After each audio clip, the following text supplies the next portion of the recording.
Magandang araw sa iyo, Tito Makoy. Ako si Phil. Filipos ang pangalan ko, isang tisoy. Pinay ang nanay ko, Grego naman ang tatay ko. Laking Pilipinas bagamat madalas rin ang uwi ko dito sa Greece. At saka, Tito Makoy, hindi po ako putyolo. Tuli po ako, linawin ko lang yan. Nagumpisa ang aking kwento, Tito Makoy, noong pumasok ako sa isang fitness gym. Mumurahing fitness gym lang kasi ang kailangan ko lang naman mag-exercise para maging toned naman ang mga muscles ko sa katawan at kahit papaano gumanda-ganda ng kaunti ang katawan ko. Alam niyo po, kung ito lang naman ang pakay natin, hindi talaga kinakailangang pumasok ka sa mamahaling gym. Pangmasa ang fitness gym, actually bahay lang ito, merong espasyo ang bakuran, inayos ng may-ari. Nilagyan ng bubong na nakakabit sa simentadong bakod. Tapos ang mga gamit niya, wala ngang digital na gamit dito. Yung mga lumang gamit lang talaga, Tito Makoy. Si Tyrone ang may-ari nito, binata, mag-isa sa kanilang bahay na namanan niya sa kanilang mga magulang. Ang dalawa niyang kapatid nasa ibang bansa na rin at mga naturalized citizens na ito. Unang pasok ko pa lang sa gym, maganda kaagad ang aming naging samahan ni Tyrone. Marahil dahil sa negosyo niya ito, maganda talaga ang kanyang pakikitungo sa mga naglalaro sa kanyang gym. Nag-i-spot sa akin itong si Tyrone. Lalong-lalo na tuwing magdadagdag ako ng bigat ng aking mga binubuhat. Malakas itong si Tyrone dahil nga gym instructor at may-ari ng fitness gym. Maganda ang kanyang katawan at matangkad rin siya. Magkasing tangkad kami, Tito Makoy, pareho kami 5'11". Isang gabi nag-i-spot siya sa akin, nakatayo siya habang binubuhat ko ang barbell. Hindi sinasadyang napasulyap ako sa kanyang harapan. Palibhasa, Tito Makoy, para rin lang akong nakahiga. Kitang-kita ko ang yaman ng kanyang harapan. Ang nakakatuwa, Tito Makoy, alam niyo po, nawala ako sa concentration. Hindi ko na maitaas ang barbell na aking binubuhat para ibalik ito sa lalagyan. Kaya tuloy, pre, saklolo, saklolo, saklolo. Yan, Tito Makoy, ang paghingi ko ng saklolo kay Tyrone kasi babagsak na sa harapan ko ang barbell. Alam niyo po, nagtatawanan kaming dalawa sa pangyayaring iyon. Late akong parating dumarating sa gym gabi-gabi, kaya madalas ako rin ang huling umaalis bago magsarado ito sa gabi. Dahil dito lalong hindi kaagad ako nakakaalis kasi madalas napapasarap ang aming kwentuhan. Kaming dalawa na lang ni Tyrone ang nasa loob ng gym. Sa aming pagkikwentuhan, Tito Makoy, talagang diretsahang tumitingin ako sa kanyang katawan tuwing nag-uusap kami dahil nga gandang-ganda ako sa kanyang katawan. Subalit, Tito Makoy, napupuna ko rin si Tyrone na madalas siyang nakatingin rin sa akin. Parati ko siyang nahuhuling sikretong nakatitig sa akin, Tito Makoy. Ako naman, kunwari, wala akong nakikita. Ngunit ang nakakatuwa, Tito Makoy, kung makita mo kaming dalawa na magkwentuhan sa loob ng gym, tabing-tabi kami, yung akala mo ba wala nang ibang espasyo na pwedeng maupuan ng isa sa amin. Talagang magkatabi kami, magkadikit paminsan ang aming mga balikat. Isang gabi, Tito Makoy, matapos mag-alisan ang lahat ng mga naglalaro sa fitness gym, ako ang naiwan muli. Pumasok ako sa shower para maligo. Ito namang si Tyrone nag-aayos ng mga gamit sa fitness gym at nagsasarado rin ng mga bintana at pintuan. Masayang-masaya ako, Tito Makoy, na naliligo sa ilalim ng malamig na tubig na bumubuhos sa shower. Ngulit na bigla ako, Tito Makoy, kasi biglang pumasok sa shower room si Tyrone. Pumasok siya sa cubicle kung saan ako nagsashower. Sa sobrang gulat ko, Tito Makoy, napaharap ako sa kanya. Alam niyo po, hindi ko masabi kung ano ba ang itsura ko noon kasi gulat na gulat, nahihiya, natatawa o yung parang wala lang. Basta Tito Makoy, paghalo-haluin mo na ang pakiramdam na iyon, yun ang pakiramdam ko noong biglang pumasok si Tyrone. Ngunit naging seryoso ako ng kaunti. Jamming tayo sa pag-shower. Yan ang kanyang wika sa akin. Ay sige ba, walang problema. Yan naman ang matipid na sagot ko kay Tyrone. Ako Tito Makoy, patuloy sa aking pagbabanlaw ng sabon sa aking ulo at katawan sa ilalim ng tubig na bumubuhos sa shower. Si Tyrone naman ganoon din.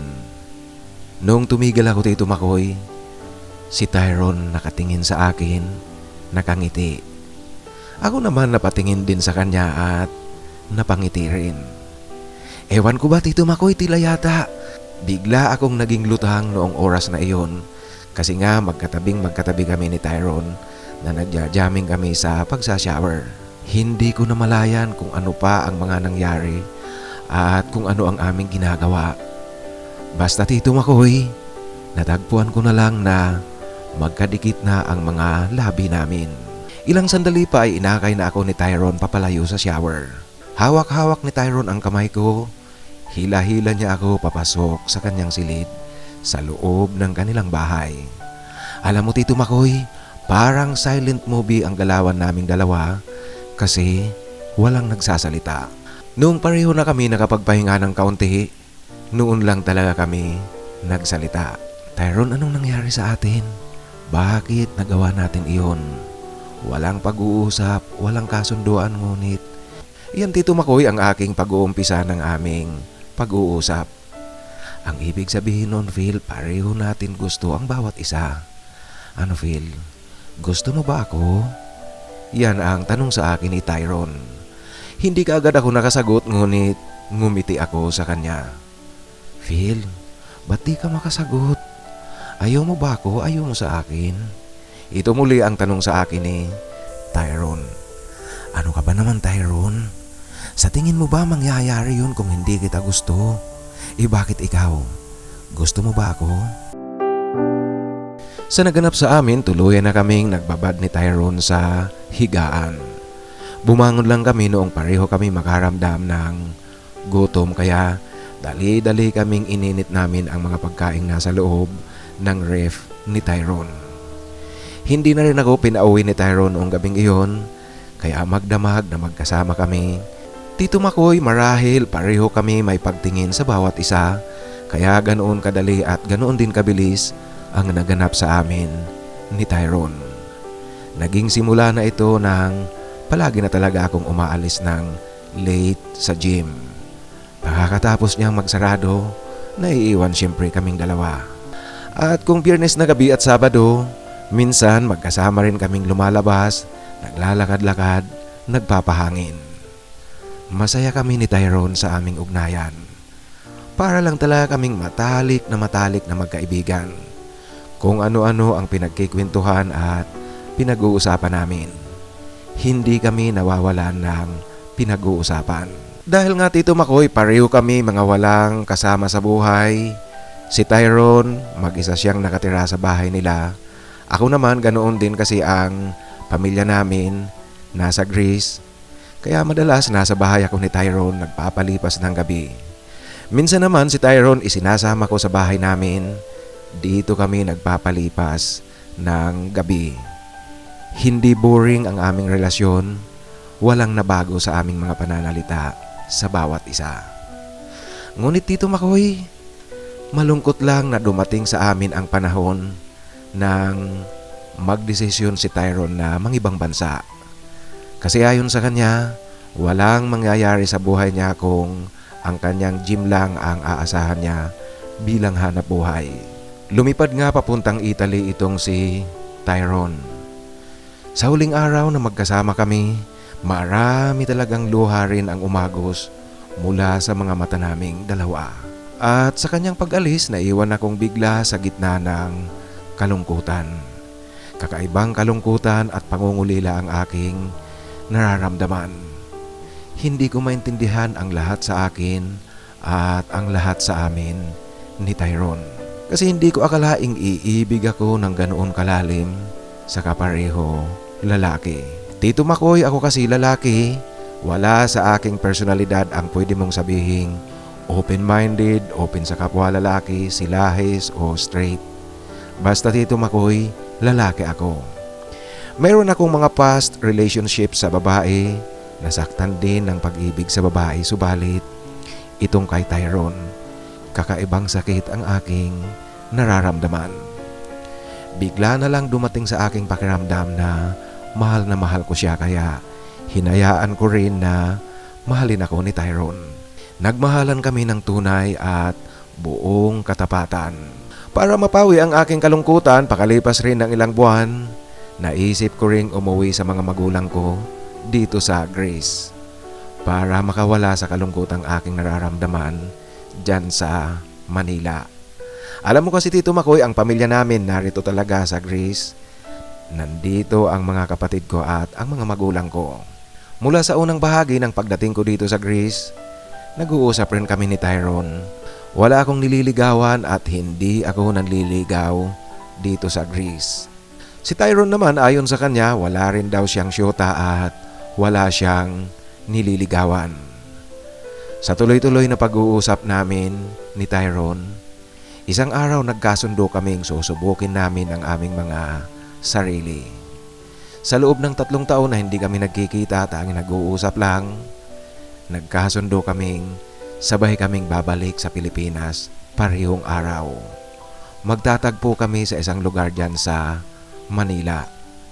Kung sa oras na aming itinakda ng aming pagkikita, pareho kami dumating, ang ibig sabihin niyan, kaming dalawa talaga.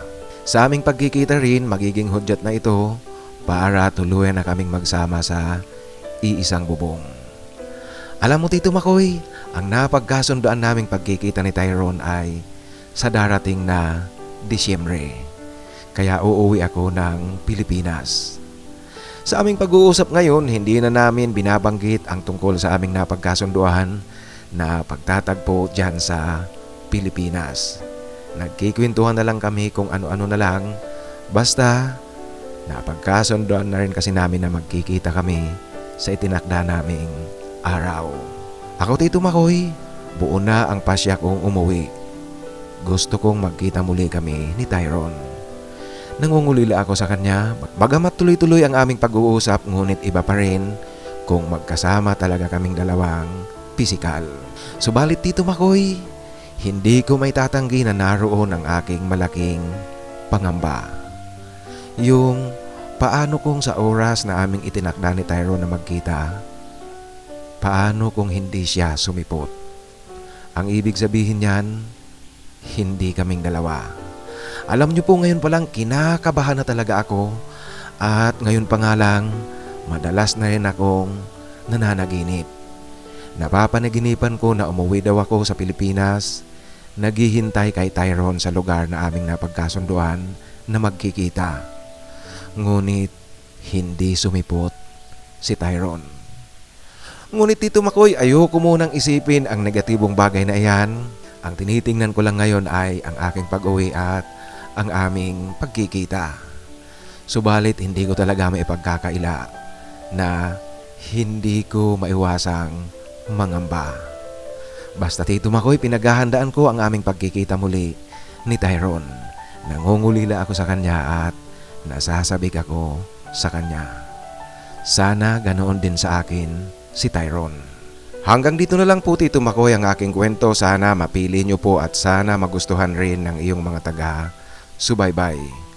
Ang iyong tagapakinig, Phil. Maraming salamat Phil sa pagbabahagi mo ng iyong kwento. Alam mo, ngayong tapos ko nang basahin ang iyong kwento, ngayon ko naisip na baka pagalitan ako ng ating mga kasamahan. Baka magalit sa iyo at magalit sa akin kasi binasa ko na ang iyong kwento, ngunit hindi pa tapos, meron pang karugtong. Kaya mga kaibigan, patawarin niyo po kaming dalawa ni Filipos. Kaya lang sa ibang banda naman, maganda rin yun, meron tayong aabangan kung ano ba ang mangyayari sa pagtatagpo ni na Phil at Tyrone sa buwan ng Disyembre. At para sa iyo naman Phil, maganda rin naman yung naisip nyong dalawa. Kung ikaw talagang desisyonado ka na, desidido ka na umuwi ng Pilipinas para magkita kayong muli ni Tyrone. At nagdadalawang isip ka kung ano kaya si Tyrone, uuwi ba o hindi. Natatakot ka nga na baka hindi sumipot itong si Tyrone. Alam mo, maganda yung naisip nyo kasi ikaw, buo na ang pasya mo na makikipagkita kay Tyrone.